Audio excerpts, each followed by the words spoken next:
siapa nih? Halo, Hatsim. Salah satu Assalamualaikum. ya. halo Kak Elia. Iya, silakan. Sabar ya. Yang lain sabar. Katsim dulu. Silakan Katsim. Saya Ya, Kak, silakan. saya Mau tuh tanya apa? kemarin ada DM kakak di Instagram. Kemarin saya ada DM kakak di Instagram mau ngobrol masalah agama teh. Oh iya. Ingat nggak? Oke, mau tanya apa?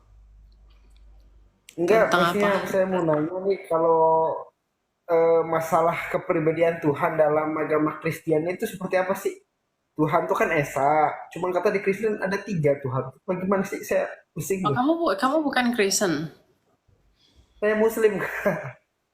Oke. Nah, yang mau kamu tanyakan adalah Ya kan katanya di Kristen tuh Tuhan itu esa satu. Sedangkan ada yang ngomong katanya Kristen Tuhan ada tiga, ada Roh Kudus. Mohon hmm, dijelasin tidak? oke. Jadi begini, karena kamu Muslim, karena kamu itu Muslim, jadi kamu belum tahu dasar iman kekristenan itu dibentuk dari apa. Nah, kalau kita berbicara tentang keesaan Tuhan dalam kekristenan, hal yang harus kamu tahu, di dalam iman Kristen itu dengan konsisten Alkitab di perjanjian lama maupun di perjanjian baru mengatakan bahwa Allah itu esa. Misalnya ulangan 6 ayat 4, Mazmur 33 ayat 6. Itu dengan konsisten mengatakan bahwa Allah itu esa. Tetapi di satu sisi Tuhan Yesus dalam Matius 28 ayat 19 itu bersabda tentang keesaan Allah. Tetapi ada tiga yang disebut yaitu Bapa dan Putra dan Roh Kudus. Jadi Tritunggal itu apa sih? Nah, Tritunggal itu berbicara tentang kebagaimanaan Allah. Kebagaimanaan Allah yang satu itu. Jadi karena kamu Muslim ya, jadi kamu belum mungkin punya paradigma yang mesti diperbaiki. Jadi Tritunggal itu berbicara tentang kebagaimanaan Allah, tidak berbicara tentang keberapaan Allah. Itu harus kamu tahu. Oke, kalau Tritunggal itu berbicara tentang kebagaimanaan Allah, maka pertanyaannya, bagaimana Allah yang esa itu? Oh, Allah yang esa itu yaitu Bapa yang memiliki firman dan memiliki roh. Firman-Nya itu disebut sebagai anak. Dan firman itu telah menjadi manusia, itulah Yesus Kristus. Dan ia juga memiliki roh, dan rohnya itu adalah Roh Kudus yang menghidupi segala sesuatu.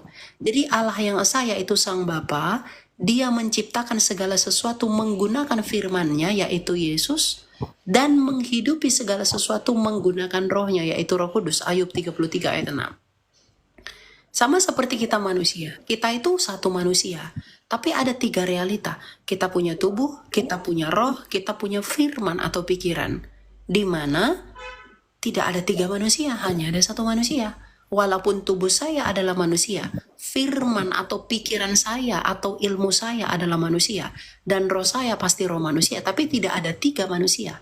Jadi kalau Bapa adalah Allah, maka firman yang di dalam Bapa, yaitu Yesus, pastilah Allah. Dan roh yang di dalam Bapa, yaitu Roh Kudus, itu pastilah Allah. Nah, cuma orang-orang di luar kekristenan kerap kali berpikir bahwa Tritunggal itu berbicara tentang keberapaan Tuhan. Mereka berpikir Tritunggal itu ada tiga orang yang diikat jadi satu, duduk bersama-sama. Enggak. Jadi Tritunggal itu ya berbicara tentang kebagaimanaan Allah. Sang Bapa yang memiliki firman dan roh. Makanya di dalam Kejadian 1, ayat 1, ayat 2, ayat 3, Tritunggal itu sudah ada di perjanjian lama.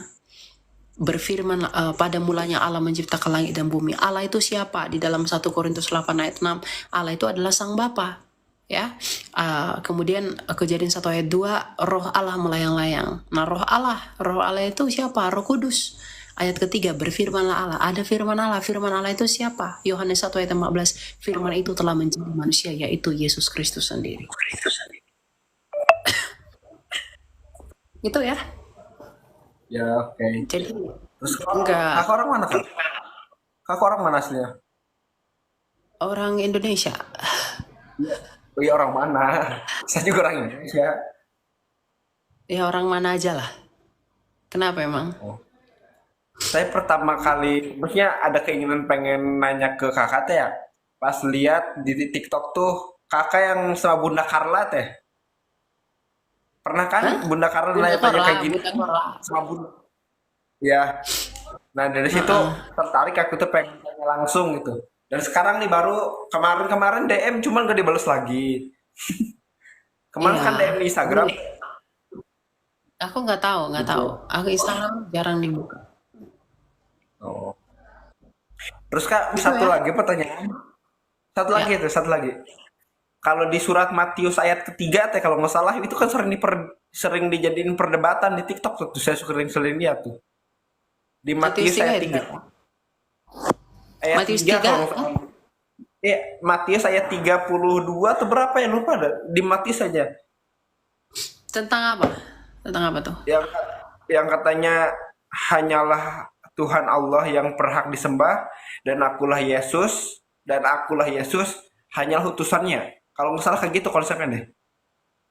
Nggak ada. Kata hanya utusan itu nggak ada dalam Alkitab. Cuma Yesus adalah utusan. Betul dia adalah utusan. Karena dia adalah firman-Nya Bapa. Sama seperti kamu. Kamu itu pasti mengutus firman-Mu menjadi suara di telinga saya agar saya bisa mengenal. Ya. Nah, Allah Sang Bapa, Ya. dia mengutus firman-Nya menjadi manusia agar manusia mengenal dia. Jadi memang ya sama begini deh. Kamu percaya Al-Quran nggak? Ya percaya. Kamu percaya? Nah, Percaya. Al-Quran itu adalah firman Allah yang menjadi buku kan? Ya, Betul nggak? Nah, betul. kalau Al-Quran adalah firman Allah yang menjadi manusia. Kamu nggak mungkin mengenal Allah tanpa Al-Quran. Karena Al-Quran adalah firman Allah yang jadi buku. Nah, maka kami pun nggak bisa mengenal Bapa tanpa firman Allah yang jadi manusia, yaitu Yesus Kristus. Nah, bagi kamu tentunya Al-Quran itu diwahyukan untuk memperkenalkan siapa Allah kamu, sehingga kamu beriman kepada Allah. Nah, maka kami beriman kepada Bapa melalui Yesus Kristus, karena Yesus Kristus yang menyatakan siapa. Gitu. Jadi seperti kamu misalnya, kamu nggak mungkin bisa mengenal Allah kamu tanpa Al-Quran kamu. Kamu nggak mungkin bisa mengetahui siapa Allah kamu tanpa Al-Quran kamu yang adalah firman Allah yang jadi buku. Maka kami pun nggak mungkin bisa sampai kepada Bapa kalau tidak melalui Yesus yang adalah firman Allah yang menjadi manusia. Makanya dalam Yohanes 14 ayat 6, Tuhan Yesus berkata, Akulah jalan dan kebenaran dan hidup. Tak seorang pun yang dapat datang kepada Bapa kalau tidak melalui aku.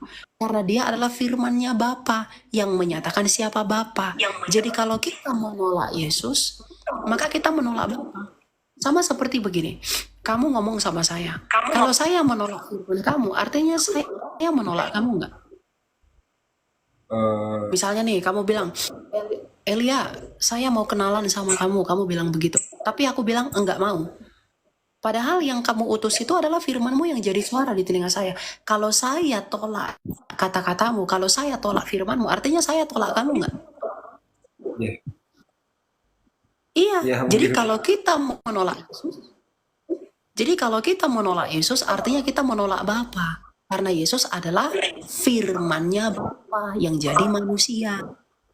Gitu loh. Jadi nggak ada perbedaan yang signifikan sebenarnya antara konsepsi iman kamu dengan iman kami. Secara khusus mengenai firman-Nya Allah. Meskipun definisi firman itu di iman kamu sebagai Islam, itu berbeda dengan iman kami, orang Kristen. Okay. Simpelnya sih begitu ya. Ya. Saya harap kamu ngerti lah. Ya sedikit lah ada yang ngerti Kak.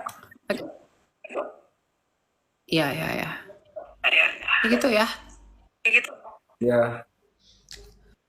Kita lanjut ke yang lain.